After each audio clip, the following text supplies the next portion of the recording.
time. Patrick Mahomes and the Chiefs looking up in the AFC West. Could they lose their second straight this Sunday? Lamar's Ravens beat Mahomes' Chiefs last week, but should Baltimore now be on upset alert against the Lions? And can Stafford outduel Brady in Sunday's showdown in Hollywood? Happy Football Friday, everyone. Thanks for joining us. It is a rainy day here in New York. Stay in bed, cuddle up, watch a little First Things First. Jenna, Nick, we got Broussard, we got Wilds. All right, Kevin Wilds, you think Brady's looking past the Rams? I feel like there's a big game on the schedule next week, the week after this one. In 10 days, Jenna. 10 days. Let's the hear Bucks will be 2-2. Mark it down. Take it to Fox Bet right now. Wow. 7:30 in the morning. 2-2. Double 10 days. pick. Wow. Double Don't do pick. that. Save yourself some money. The old double pick. The old double Don't go pick. broke. All right, well, we're going to start with another star-studded matchup in the NFC. You got Aaron Rodgers and the Packers visiting Jimmy Garoppolo and the 2-0 Niners. I'm excited for this one. When the MVP, remember, was unhappy and searching for options this offseason, the Niners, if you recall, were one of the teams that picked up the phone and asked, hey, Packers, can we have Aaron Rodgers? And Green Bay was like, hey, San Fran, that would be a no-go. Well, now NFL Network's Mike Silver reporting this week, that issue has long been forgotten. Nobody's upset about it, but clearly it's just one of the many storylines looming over this 2019 NFC Championship rematch. Nick, I'm going to start with you. Who will we learn more about Sunday night, the 1-1 Packers or the 2-0 Niners? Oh, I think America's going to learn a lot more about the Niners. That the Niners are legitimate Super Bowl contenders. That the Niners are much closer to what they were in 2019, when, by the way, they beat the Packers twice, 37-8 and 37-20, than they were who they were in 2020 when a injury-riddled Niners team got beat up by Aaron Rodgers and the Green Bay Packers. I have major concerns about this game from a Green Bay perspective, and I don't think I'm the only one. The biggest concern is they're already on their left guard playing left tackle. Bakhtiari still dealing with the injury he suffered last season. They slid over Elton Jenkins to left tackle, but he hasn't practiced this week. So if he doesn't play, you're in a brutal spot.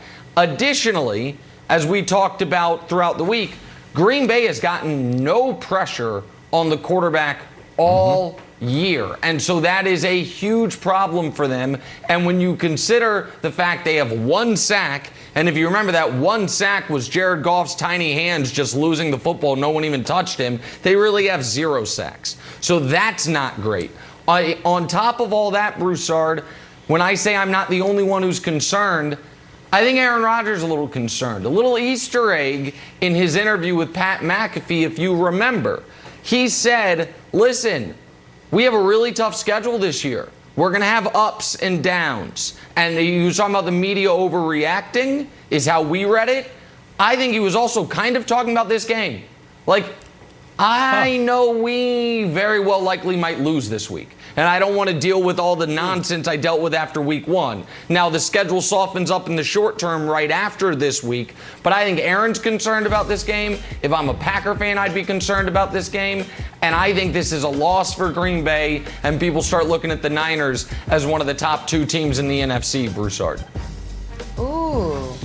I agree with much of what you said, Nick. And look, we're going to learn a lot about both teams because neither has played a really strong opponent yet. All right, so San Fran, I like them just as much as you do, but they haven't really beaten a great team either. They look good against Detroit early and then let them back in the game. And obviously last week they played Philadelphia, which we don't think is very strong. So we're going to learn about both, but I'm going more with Green Bay.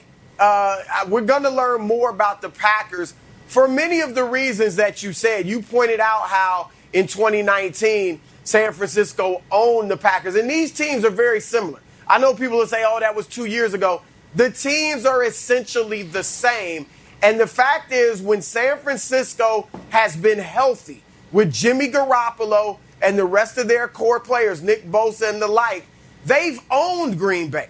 All right, and it was only that year, 2019, but Jimmy G is 2-0 against the Packers. I know he's not better than Aaron Rodgers, But what we also know is that with San Francisco, they win when Jimmy G plays.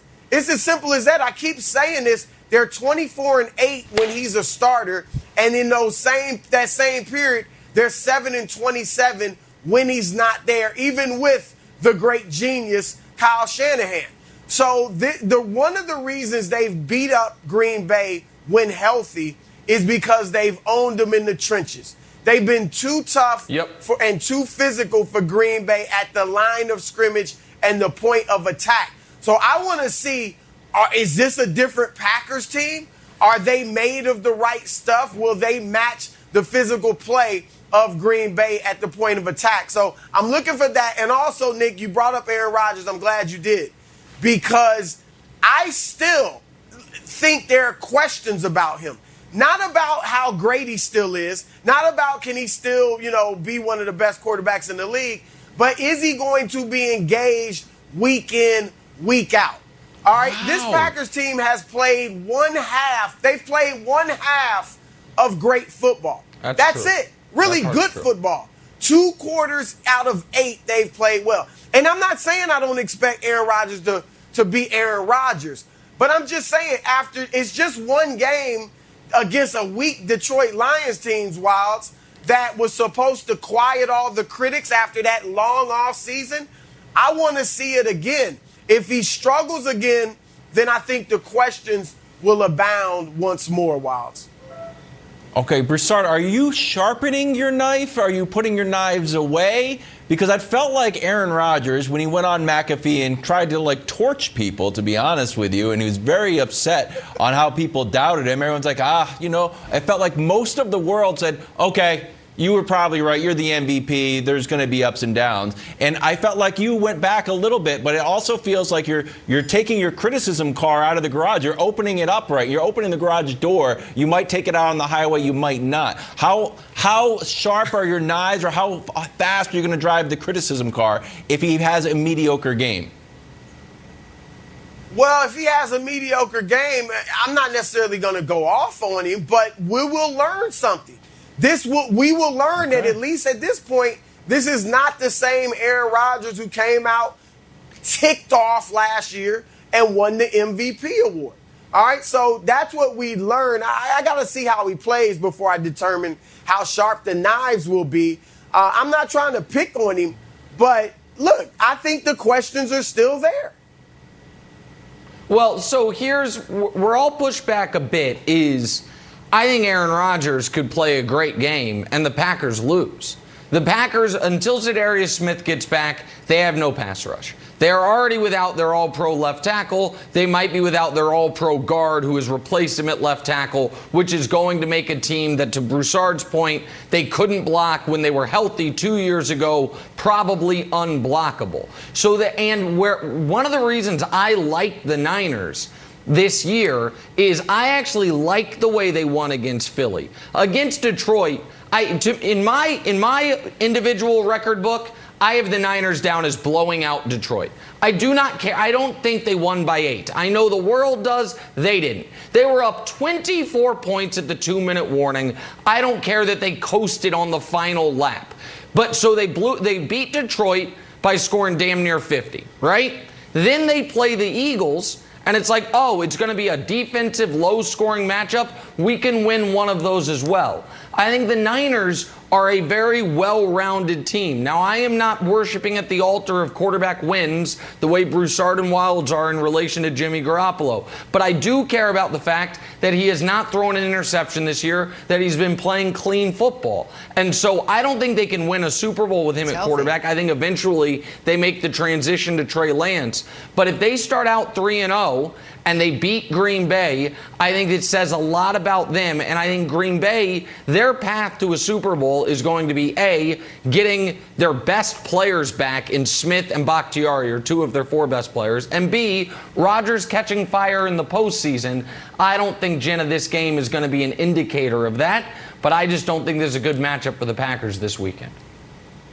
I was going to say, still a big test for Aaron Rodgers, regardless of how impactful the game is going to be in Jimmy G and the 49ers. Much more on this game coming up. We got Eric Mangini joining us, but we are talking Lamar and the Ravens now, coming off the big win in week 2 Should they be on upset alert Sunday in Detroit? Tell you why we're asking that next. First things first.